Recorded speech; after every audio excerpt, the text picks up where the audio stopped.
ایک صاحب میرے پاس آئے، کہا رزق کم ہے، کچھ عرصے کے بعد پھر ملا، کہا اس مشق اور محنت پہ اللہ پاک نے واقعی میرا رزق کھول دیا ہے اور میرا رزق وسیع کر دیا ہے اور میرے رزق میں راحت، رحمت اور برکت ہے۔ تو اللہ سے کبھی بھی نہ رزق ایک نہ مانگیے گا، کبھی بھی رزق ایک نہ مانگیے گا، ہمیشہ اللہ سے دو رزق مانگے۔ اور قرآن کی بد دعا بہت سخت بد دعا ہوتی ہے، اور قرآن کی بد دعا سے بچو۔ ہمیں دنیا کی کائنات کے خزانے مل گئے، رزق روحانی نہ ملا، ہم کنگلے ہیں، ہم یتیم ہیں، ہم مسکین ہیں، ہم مفلس ہیں، ہم در بدر ہیں، ہم فٹ پاتیے ہیں، ہمارے پاس کچھ نہیں ہے، اور ہمیں رزق روحانی مل گیا تو انشاءاللہ ہم کامیاب ہیں۔ فرمایا جو بندہ اللہ کی رضا کے لیے اپنی آنکھوں کو بھوکا رکھے، یعنی اللہ نے جہاں کہا وہاں دیکھے، کانوں کو بھوکا رکھے، اللہ نے جو سننے کے لیے نہیں دیا نہ سنے، اپنے پیٹ کو بھوکا رکھے یعنی روزہ رکھے، اپنے قدموں کو بھوکا رکھے، اپنے ہاتھوں کو بھوکا رکھے، اپنے جذبوں کو بھوکا رکھے، ہاں جذبوں کو بھوکا رکھے، اندر کی طلب، اندر کے جذبے، اندر کے ولولے، اندر کی سوچ، اندر کی کیفیتیں کیا ہیں، اپنے جذبوں کو بھوکا رکھے، اپنے کانوں آنکھوں کو بھوکا رکھے، اپنے پیٹ کو بھوکا رکھے۔ میں اللہ پاک خوش ہو کے کہتے ہیں میرے بندے، میں تیری نسلوں کو فقر سے بچاؤں گا، غربت سے بچاؤں گا، تنگ دستی سے بچاؤں گا۔ ساری دنیا میں زمین تانبے کی بن جائے، سورج سوا نیزے پہ آ جائے، اگنے اگانے کے لیے کوئی چیز نہ ہو، پر میرے بندے تجھے میں بھوکا نہیں رکھوں گا اور تیری نسلوں کو بھوکا نہیں رکھوں گا، اور غیب کے خزانے سے انہیں کھلاؤں گا، اور غیب کے خزانے سے انہیں پلاؤں گا، اور غیب کے خزانے سے ان کو کھلا پلا کے تجھے بتاؤں گا کہ میں ایسے کھلاتا ہوں اور میں ایسے پلاتا ہوں۔ میں آپ کو ایک عجیب واقعہ سناؤں۔ ایک صاحب میرے پاس آئے، کہا رزق کم ہے، میں نے کہا اپنی نظروں کو پاک رکھ، اپنے کانوں کو پاک رکھ، اپنے جذبوں کو پاک رکھ، اپنی تنہائیوں کو پاک رکھ۔ مجھ سے کہنے لگا ہو گیا، کوئی وظیفہ بتائے۔ میں نے کہا یہ بہت بڑا وظیفہ ہے، اور اس میں مشق کرنی پڑتی ہے، اور اس میں محنت کرنی پڑتی ہے، اس میں بہت سارا کچھ جو ہے وہ نچھاور کرنا پڑتا ہے، اور بہت سی چیزیں چھوڑنی پڑتی ہیں اس ایک چیز کو حاصل کرنے کے لیے۔ چلا گیا، کچھ عرصے کے بعد پھر ملا، مجھ سے کہنے لگا بہت مشکل کام بتایا، میں تو اس کو آسان سمجھتا تھا، پر میں نے اس کی مشق کی ہے، اس پہ محنت کی ہے۔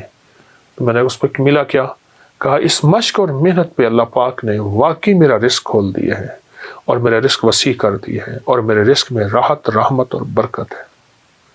یہ کمال چیز ہے اور زبردست چیز ہے۔ اپنے جذبوں کو، اپنی تنہائیوں کو، اپنے وجدان کیفیات کو پاک کریں گے انشاءاللہ، نظروں کو صاف پاک کر کے اللہ سے رزق کی وسعت مانگیں گے اور رزق کی برکت مانگیں گے اور عافیت مانگیں گے، تو انشاءاللہ ہم دنیا میں بھی کامیاب ہوں گے اور آخرت میں بھی کامیاب ہوں گے۔ ہماری دنیا بھی کامیاب ہوگی، ہماری آخرت بھی کامیاب ہوگی، اور ایسی کامیابی ہوگی جس کو کوئی دنیا کی طاقت ناکام نہیں کر سکتی، جس کو اللہ کامیاب کرنا چاہے۔ اللہ سے دو رزق مانگنے ہیں، اے اللہ رزق روحانی بھی عطا فرما، رزق جسمانی بھی عطا فرما۔ لیکن مجھے دسترخوان مولا وسیع چاہیے، آقا وسیع چاہیے، کریم وسیع چاہیے۔ رزق روحانی کیا ہے؟ رزق جسمانی تو وافر مقدار میں ہمیں مل چکا ہے، رزق روحانی کیا ہے؟ یہ تسبیح، یہ ذکر، یہ اعمال، یہ تلاوت، یہ گناہوں سے بچنا، اس کی نافرمانی سے بچنا، کملی والے پہ درود و سلام، اور حضور کے آل و اصحاب سے محبت، یہ اولیاء کا ادب، یہ سارا رزق روحانی ہے۔ اللہ سے دونوں رزق مانگنے ہیں، رزق جسمانی بھی اور رزق روحانی بھی، اللہ سے دونوں مانگنے ہیں۔ دونوں رزق اللہ کے خزانوں سے لینے ہیں ہم نے، اور اللہ کے خزانوں سے دونوں رزق انشاءاللہ ملیں گے۔ عمر رضی اللہ تعالی عنہ کا ایک فرمان بتاؤں۔ آپ کا فرمان ہے، مجھے اس بات کا فکر نہیں کہ دعا قبول ہوتی ہے یا نہیں، مجھے تو اس بات کا فکر ہے میں کتنا وقت دعاؤں میں لگاتا ہوں، کتنا وقت دعاؤں میں لگاتا ہوں۔ اچھا، ہاتھ اٹھا کے دعا مانگنا ایک بہت بڑا عمل ہے۔ کچھ دعائیں ایسی ہوتی ہیں جو اللہ اور بندے کے درمیان ہیں، اور وہ دل کے اندر سے نکل رہی ہوتی ہیں، اور دل کی گہرائیوں سے نکل رہی ہوتی ہیں، وہ اندر کی کیفیتوں سے نکل رہی ہوتی ہیں، وہ اندر کے وجدان سے نکل رہی ہوتی ہیں۔ کچھ دعائیں ایسی ہوتی ہیں، کچھ دعائیں ایسی ہوتی ہیں، ہاں وہ دعائیں مانگیں، وہ دعائیں اللہ کے خزانوں سے ہم لینے والے بن جائیں۔ تو اللہ سے کبھی بھی نا رزق ایک نہ مانگیے گا، کبھی بھی رزق ایک نہ مانگیے گا، ہمیشہ اللہ سے دو رزق مانگے، رزق روحانی اور رزق جسمانی۔ روحانی رزق آج تک نہیں سنا، وہ یہ ہے، اچھا ہمارے گھر میں روحانی دسترخوان لگتا ہے، جسمانی دسترخوان تو لگتا ہے، ٹیبل پہ نیچے کہیں دسترخوان پہ لگتا ہے، کیا روحانی دسترخوان بھی لگتا ہے؟ اس کو سوچیں۔ اگر روحانی دسترخوان نہیں لگتا تو آج کے بعد روحانی دسترخوان لگائیں۔ تلاوت روز ایک پارہ پڑھ لیں، نہیں پڑھ سکتے ایک پاؤ پڑھ لیں، نہیں پڑھ سکتے ایک ورق پڑھ لیں، قرآن کی زیارت کریں۔ میں ایک مری میں ایک جگہ جانا ہوا تو وہاں انہوں نے کہا ہمارے گھر میں کسی نے جادو کیا ہوا ہے، ہمارے گھر میں مشکلات ہیں، مسائل ہیں، الجھنیں ہیں، ناکامیاں ہیں، پریشانیاں ہیں، بہت زیادہ پریشانیاں تھیں۔ تو اللہ پاک نے دل میں ڈالا، کشف وغیرہ کے دعوے تو کر نہیں سکتا۔ میں نے کہا آپ کے گھر میں قرآن کی بد دعا ہے، اور پھر میں نے انہیں ایک واقعہ سنایا۔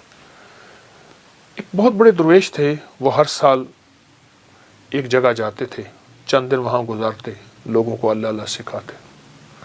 تو انہوں نے کہا حضرت ہمارے ہاں قریب ایک گاؤں ہے، بستی ہے، ان کے لوگ بہت پریشان ہیں، آپ وہاں بھی تشریف لے جائیں۔ وہاں گئے تو واقعی پریشان تھے لوگ، گھروں میں بیماریاں، جھگڑے، طلاقیں، تکلیفیں، مشکلات، بندشیں، مسائل رزق کے، گھر کے، اولاد کے، بہت پریشان۔ حضرت نے وہاں پہنچے تو غور سے سارے نظام پہ توجہ فرمائی، دیکھا۔ آپ نے فرمایا تمہارے گھروں میں قرآن کی سسکیاں سن رہا ہوں اور قرآن کی بد دعائیں سن رہا ہوں، اور قرآن کی بد دعا بہت سخت بد دعا ہوتی ہے، اور قرآن کی بد دعا سے بچو۔ حیران ہو گئے کہ قرآن بد دعا دیتا ہے؟ فرمایا قرآن کی سسکیاں بھی ہوتی ہیں، قرآن کی بد دعائیں بھی ہوتی ہیں، اس سے بچو۔ ان پڑھ ہو، نہیں پڑھ سکتے، قرآن پاک اٹھاؤ، چومو، اور باوضو، اور اس کی ہر سطر پہ پہلا کلمہ پڑھتے جاؤ، ہر سطر پہ پہلا کلمہ پڑھتے جاؤ۔ اور اگر پڑھے ہوئے ہو، ایک پارہ پڑھ لو، آدھا پارہ پڑھ لو، ایک پاؤ پڑھ لو، تھوڑا پڑھ لو، زیادہ پڑھ لو۔ میری درخواست یہ ہے، اللہ سے رزق روحانی منوائیں، اللہ میری نسلوں کے لیے رزق روحانی عطا فرما۔ ہمیں دنیا کی کائنات کے خزانے مل گئے، رزق روحانی نہ ملا، ہم کنگلے ہیں، ہم یتیم ہیں، ہم مسکین ہیں، ہم مفلس ہیں، ہم در بدر ہیں، ہم فٹ پاتیے ہیں، ہمارے پاس کچھ نہیں ہے، اور ہمیں رزق روحانی مل گیا تو انشاءاللہ ہم کامیاب ہیں۔